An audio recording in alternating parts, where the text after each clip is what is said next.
One of the more common questions I get is, does my baby have reflux? And let's be honest. Yes, all babies pretty much have reflux. If your baby's had a wet burp or spit up at all, that was reflux.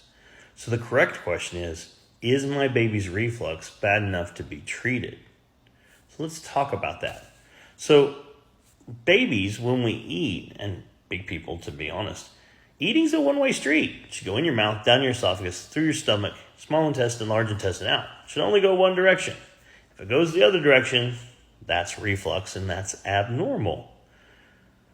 But in babies, it happens a lot. They have wet burps, they spit up, and they're on an all-liquid diet. They're wiggly. They're putting a lot of pressure on their belly. That's what causes this to happen.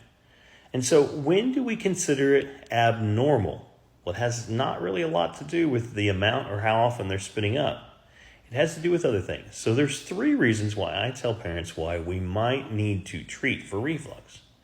2 of them are really bad. Like the one of them is they turn blue. They quit breathing. We used to call this an acute life-threatening event. What would happen is their food would come up. It'd get in their oropharynx. And our body would not let us breathe because if we breathe, we would suck that down into our lungs. So it's a protective reflex to not breathe. Well, eventually you'll turn blue. Well, that was not acceptable, so we would need to treat it.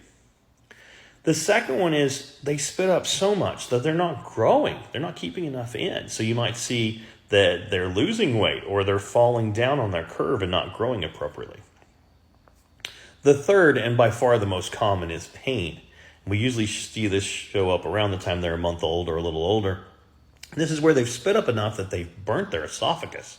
So now when they go to eat, it hurts. And so they may go to eat, they'll take a suck or two of either breast or bottle, and then they'll push away crying. They're still hungry, so they come back. They take another suck or two, and they push away crying. And then on the 3rd or the 4th time, they'll go ahead and they'll eat. Then maybe 5, 10, 15 minutes afterwards, they have pain again in there. Uncomfortable, they're wiggling around, they may be arching, almost looking like they're doing a back bend.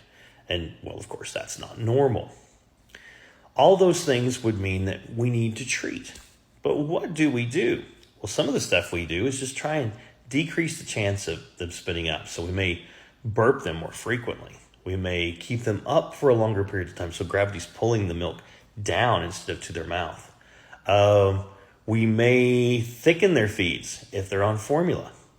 When they get a little older, these babies, we may try and push solid foods faster because it's harder to spit up solid foods than liquid. Naturally, so we start to see reflux get better around the time they're 4 months old when they learn to roll over and they learn to set up because they're putting less pressure on their belly. One of the ways I like to explain this to parents is, what would happen if you drank a gallon of milk and then you did 100 sit-ups? Chances are you're going to hurl. No, I'm not kidding. I'm not going to be able to get 100 sit-ups, but get the point.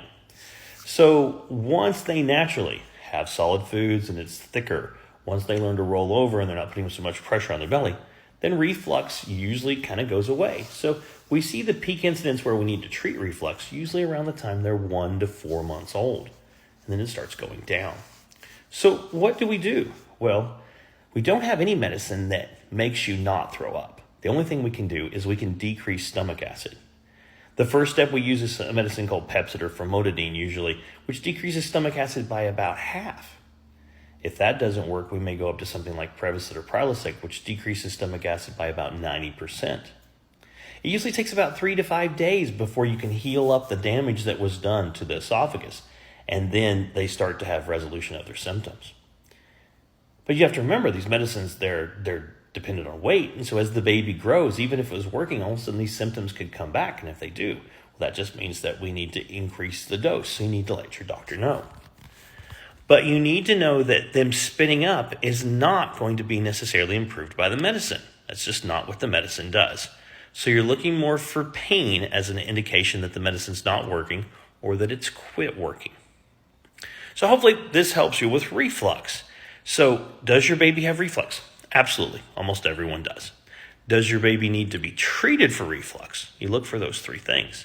If you have those 3 things, it's time to go talk to your doctor. And that's kind of the process that they're going to go through. But then what happens if those medicines don't work? Well, there may be something else that's causing the reflux. Something like a problem with their formula or a milk protein allergy, or maybe something structurally going on. These are things you need to communicate with your pediatrician. So you give it the time, 3 to 5 days with the medicine. If that didn't improve the pain, you need to talk with them. You need to tell them. You may need a referral. You may need further workup. But we keep looking at that to try and find the reason why your baby is not doing well, why they're having pain, and why the spitting up is worse than the normal baby. But do know that eventually they're going to outgrow it if it's just reflux. Most of the babies have completely outgrown this by the time they're 6 to 9 months old. So hopefully now you know a little bit more about reflux.